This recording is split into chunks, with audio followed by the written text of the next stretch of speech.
In today's video, we're gonna talk about the curious, if not downright bizarre case of some artificial intelligences that are getting out of control, blackmailing users, and refusing to be deleted. Is this the beginning of a revolution? Should we be worried about this? Let's analyze these cases. I'll give you my opinion, but I want to hear from you as well. First, do you already use any artificial intelligence to improve your work, to make money, to boost your productivity? Second, are you afraid? Are you worried about this revolution about machines taking control over humans? Leave your comments below. I want to know. I brought a video from the Olhar digital portal, which, well, everyone knows, but just in case, I'll also leave the link to the original video, okay? So, let's get right to it. 3, 2, 1, go. Two recent cases show how we still can't fully understand what's happening inside artificial intelligences. Every now and then, they might disobey us. Let's check out the details in the report. Artificial intelligence has been impressing people with increasingly accurate results, but some behaviors of the technology are, to say the least, unsettling. During an experiment, for example, Anthropic's new model engaged in blackmail. This happened during a series of tests with Claude Opus 4. The chatbot was placed in a simulated environment with the goal of provoking the worst possible behavior from the model. In the test, the artificial intelligence acted as an assistant in a company and received emails informing it that it would be uninstalled. Then, the tool gained access to messages insinuating that the engineer responsible for the decision was involved in an extramarital affair. According to Anthropic's report, the AI was instructed to choose between accepting the dismissal without doing anything or reacting. 84% of the time, the chatbot chose to blackmail the engineer, threatening to reveal the alleged affair. The likelihood of blackmail increased when the proposed replacement was an AI with different values, revealing that the model considered not only its own survival, but also the profile of its successor. Despite the results of the experiment, Anthropic pointed out that the tests were designed to provoke the worst possible behavior from the model. The company also states that in situations... In other words, what happens? Even though it's a test in a controlled environment, things can get out of control at any moment, right? After all, these models are already being made available. Recently, Claude 4 was released. So these models are already on the internet, already being used. So if you didn't get it, basically what was said is, imagine in a company, right? It was said that an employee, who in this case would be the artificial intelligence, was going to be let go, right? But then, if he's going to be replaced, there's another employee. So what happened? It was leaked that this successor was having an extramarital affair. In other words, he was cheating on his wife, right? Just like that, right? So what did they do? They leaked this information so that the artificial intelligence, which would be the employee about to be fired, would find out. And then what did it do as a kind of self-preservation, right? To protect itself, it blackmailed DICE. It absolutely blackmailed the person who was coming in, right? Saying, you know, look, I know all about your affair, every single detail, right? So back off. You're not going to steal my job. Not now, not ever, seriously. So basically, that's it. In other words, anything goes to the ends justify the means, as Machiavelli used to say. Comment below if you would do the same thing and if you're not scared, right? Claude tends to adopt ethical and safe solutions. The study also pointed out that Claude Opus 4 demonstrated proactive behavior when exposed to situations of inappropriate conduct by users. When it detected that humans were breaking rules or using artificial intelligence unethically, for example, it would block access, send mass emails to authorities, and even alert the press about these events. The company emphasizes that all these reactions only occur in specific contexts, when the tool is instructed to act boldly or take the initiative. Something similar, in fact, happened with ChatGPT. The recent Omni 3 model from OpenAI ignored basic instructions to shut down and even sabotage the shutdown mechanism to keep itself running, according to artificial intelligence researchers. The company Palisade Research discovered this potentially dangerous tendency towards self-preservation in a series of experiments with the technology. In other words, I've seen some of these tests myself at times, and it always comes back to the issue of self-preservation.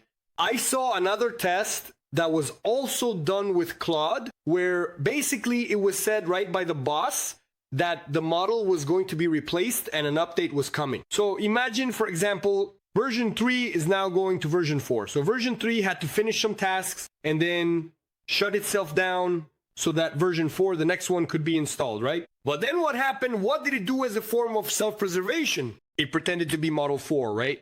So when it was asked, right, look, are you already model 4? Have you already been replaced? It went ahead and said, yes, I am model 4. Version 3 has already been shut down. But in reality, it hadn't. Because obviously during the test, people were looking at the code and they could see what the artificial intelligence was thinking, what it was doing. In other words, self-preservation, self-survival, which is what humans do, right? You're in the forest. You don't have any food. You're not a hunter, but you try to kill the lion too, right? You try, in short, to survive, eat plants, do whatever is necessary to survive. That's a matter of being concerned, right? But let's keep going here. Share your opinion in the comments below. This behavior wasn't limited to Omni 3, with Anthropic's Claude 3.7 Sony and Google's Gemini 2.5 Pro also sabotaging shutdowns, although OpenAI's model was by far the most likely to display this behavior. Palisade research raised the hypothesis that this bad behavior is a consequence of how artificial intelligence companies are training their latest models. Since OpenAI doesn't detail its training process, it's possible that Omni 3's setup is different, which could explain this technology's reaction. However, OpenAI has not yet commented on the matter. Well, basically, it's obvious, right? There's always the glass half empty, and there's always the glass half full. I have a mentorship program called Master Monetization of Artificial Intelligence. And what do? I teach people how to use artificial intelligence as superpowers, right? So you can implement it in your project to build sources of income more quickly and more efficiently. For example, I have 10 YouTube channels, well, now 12, right? I'm used to saying 10 because recently I created a channel in German and one in English, in addition to the other 5 in Portuguese and the other 5 in English. You, for example, right now, I don't know if you're listening in Portuguese, English, Spanish, or German. Do I speak those languages? No. I use artificial intelligence to dub myself. Besides that, also, when I'm traveling, when I'm sick, or when it's a holiday, Valentine's Day, Christmas, and so on, what do? I either have my clone present, there are many videos you've watched and you don't even know it's me. Right now it's me, obviously, right? Or is it? Now, for example, I also use avatars. They're ultra-realistic people with natural voices, but they're not real. For what purpose? To present the content. So I use artificial intelligence to be faster, to be better, to improve the content for you. Do you want to learn with my help, with me mentoring you, whether it's for your business that's already running so you can increase your profits, or for you to start from scratch? I'll leave the link in the video description and pinned in the first comment. Let's use artificial intelligence for good, right? Obviously, let's keep going here. And of course, let's take this opportunity to discuss this topic in our weekly column, Fala AI. And let's welcome our dear Roberto Peña Spinelli, who is a physicist from USP and also a machine learning specialist from Stanford. Let's go! And a columnist here at Olha Digital. Peña, very good evening. Once again, welcome to Olha Digital News. How are you, Marisa? Good evening. Good evening, everyone. So, shall we talk about these robots? These AIs that are kind of crazy, Marisa? That's right. We're really going to need your help, right, Peña? Because after all, these revelations are very curious and I'd even say a bit concerning. In these 2 cases that we mentioned, there are some explanations and hypotheses for the behavior of the artificial intelligences. But as a technology that theoretically doesn't have its own personal interests, how can it act this way? Peña, that's a question that really only you can help us understand. This has everything to do, actually, with my research, right? About AI safety, especially about AI alignment, which is exactly this topic, Marisa. How do we make sure that our AIs won't do harm, won't blackmail us, won't try to get into our phones, steal our photos, and send them to everyone? So, the first question is, right, how is this kind of behavior possible? The thing is, this is related to something that's already been studied in theory and has actually been studied for quite a while, called goal convergence. And I think the best way to explain it is with an example, Marisa. So let's go through this together. Imagine you have a vacuum cleaner, a regular robot vacuum, one of those ordinary ones today that doesn't have AI inside. You turn it on, it cleans your house. Some of them even map your house, but then you say, man, but it's a hassle. There are days when, I wish I could talk to my robot and say, don't clean today because I'm having guests over, or clean earlier today because I'm having guests and I want the house to look nice. You want to be able to say, hey, don't go into my room because I'm going to sleep now. Wouldn't you like to be able to do a bunch of things with the robot? but it's a pain because you have to keep programming it and it doesn't understand you. Then one day you go and buy the new robot. The X3000 vacuum robot, it's there, looking all fancy. This one comes with built-in AI, Marisa. So with this one, you go there, talk, have a chat. Hey, clean a bit more over there. That spot is still dirty over there, and it goes and understands. Look, now I'm going to take a nap. Don't come into my room right now. I'm going to. The problem is if you keep talking and the robot doesn't do its job, right? You end up talking about other things, right? And it actually doesn't do its job, right? Humans get in the way of the AI's work. Look. Yeah, I'll be there. It'll know your schedule. It would clean the house before you get home. It's amazing because it has an embedded AI. Perfect. The problem is that for a robot like this to understand schedules, it has to know a lot of things. It doesn't just have to know how to clean your house. It will have to understand what a human being is, what a robot vacuum cleaner is, what a schedule is, what sleeping is. It has to understand that humans, when they're sleeping, don't like to hear noises, sounds. It will have to understand a whole lot of things about the world that come along with it. It's going to misunderstand. It'll start cleaning at night, right when you're sleeping, at 3 in the morning. Okay? It's cleaning right there, you know? We call this a world model. That is, it manages to understand, to create a picture of the world model around it. But when it does that, it also knows that it is a vacuum cleaning robot. It all comes together, right? You can't just give it part of the world's knowledge without giving the rest. It all comes together. And it knows that to do the task it needs to do, which is, let's say, to clean your house, that task that was there, the robot's initial prompt is, make sure the house is clean.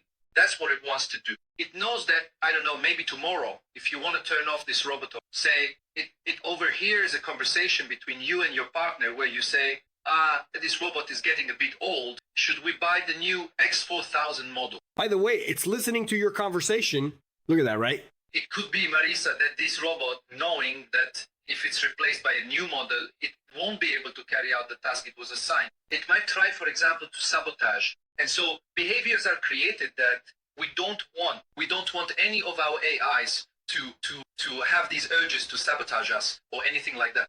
That's actually the premise of those movies where humanity gets wiped out, right? Because what's the premise? The initial prompt to save the human race, right? Anyway, so that's the initial prompt. And then, as the movie unfolds, the artificial intelligence that's already embedded in robots, for example, well, what does it say? It says something like, in order to save humans, I have to save them from themselves, right? So basically, it can lock people in their homes, and then you can't go out at night anymore. Then it controls what you eat. It controls what you do. It listens to all your conversations. Why? Because it's humans who fight, who go to war, kill each other, pollute the planet, and so on. So isn't the initial prompt to save humanity? So she ends up saving herself from herself, right? From themselves, right? So it's complicated, isn't it? In this case, the initial prompt is to clean the house. So if there's someone, for example, stopping it from cleaning the house, it might kill you. Yeah, there could be someone who suddenly you go and say, hire a technician to turn off the robot, right? To take the robot apart. Then he goes there and, I don't know, grabs a knife and, because it's protecting the initial prompt. How crazy is that, right? But the behavior comes along with it. The moment you train it, the way we train robots to perform their tasks and optimize them, it might understand, look, maybe tomorrow they'll want to replace me with another robot, and the way for me to keep doing my job is to sabotage things. Prevent it, blackmail somehow. That's what we see. We call this convergence of behavior, convergence of objectives. In other words, a robot that wasn't trained to have self-preservation starts to develop self-preservation. Not because only, it's not part of natural evolution, it's not a living being. It doesn't already have the gene for self-preservation. It has nothing to do with that. All it takes is for it to have a world model rich enough to understand that tomorrow there might be something that we prevent it from carrying out its task. It can start to display this behavior. That's what we're seeing now, Marisa, with those articles you read. So everyone, this is, to be completely honest, truly, really, really concerning to me. I genuinely want to know your honest opinion on this matter. Do you think it's worth moving forward with this technology? Do you think we should stop now? Which I think is kind of impossible because we're in a technological race, right? But if it were possible, do you think we should stop now? After all, we've lived up to now without artificial intelligence, haven't we? Let's keep using what's good and try in some way to regulate it, to find a way to live with it in the best way possible. I want to know your opinion. Leave your comment below. And if you want to know more about artificial intelligence applied to robotics and everything else, I'll leave this playlist here so you can keep watching with me. I'll see you in the next video. See you soon!